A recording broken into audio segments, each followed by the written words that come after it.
Welcome back. Kurnool జిల్లా ఆదోని పట్టణంలోని area ఆసుపత్రిలో జిల్లా జాయింట్ కలెక్టర్ నారపురెడ్డి మౌర్య పర్యటించారు. అతిసార వ్యాధితో బాధపడుతూ ఆసుపత్రిలో చికిత్స పొందుతున్న సుంకేశ్వరి గ్రామస్తులను పరామర్శించారు.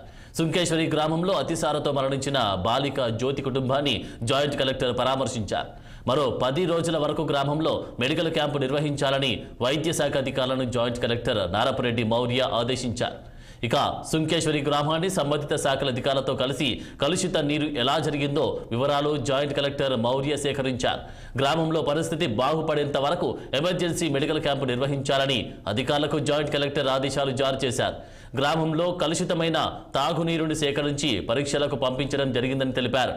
అప్పటి వరకు రక్షిత మంచినీటి పథకం ద్వారా నీటిని సరఫరా చేయాలని సంబంధిత ఆర్డబ్ల్యూఎస్ అధికారులను జాయింట్ కలెక్టర్ మౌర్య ఆదేశించారు. నిర్లక్ష్యం అనేది అక్కడ ఫిల్టర్ వాటర్ ప్లాంట్ లేకపోవడం, ఫిల్టర్ వాటర్ రాకపోవడం అనేది ఒక కారణం. ఈ సీజనల్ వల్ల వాటర్ కంటామినేషన్ అయ్యింది. పూర్తిగా వాటర్ కంటామినేషన్ కాదని బట్ ప్రైవేట్ వాటర్ కంటామినేషన్ అక్కడ ఒకటే మిస్టేక్ ఏంటంటే నేను కూడా హెల్త్ డిపార్ట్మెంట్ చెప్పింది. ఈ ఎంఎల్హెచ్పి అనే ఆయన నిన్న అంటే ఆయనైతే విజిట్ చేశాడు, నేను ఆఫ్టర్నూన్ కూడా విజిట్ చేసి చూశాను కూడా.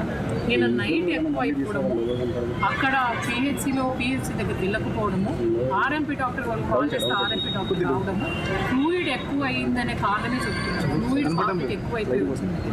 నాకు ఒకటే బాధ అనిపించింది ఏంటంటే ఎవరి అంటే ఏ మిస్టేక్ అయింది అనేది మనము డాక్టర్ వాళ్ళ టెస్టింగ్ కూడా చేయమని చెప్పాం, దానివల్ల తెలుస్తుంది. బట్ ఒక పాప ప్రాణాలు కోల్పోవడం అనేది చిన్న పాప, అది బాధాకరం. అలా జరగకుండా ఉండడానికే నేను ఇది అయిపోయేంత వరకు ఆ విలేజ్లో 24/7 మెడికల్ క్యాంప్ పెట్టమన్నాను. చుట్టుపక్కల ఎక్కడైతే ఆ కేసెస్ వస్తున్నాయో కంపల్సరీ డాక్టర్ 24/7 ఉండాలి.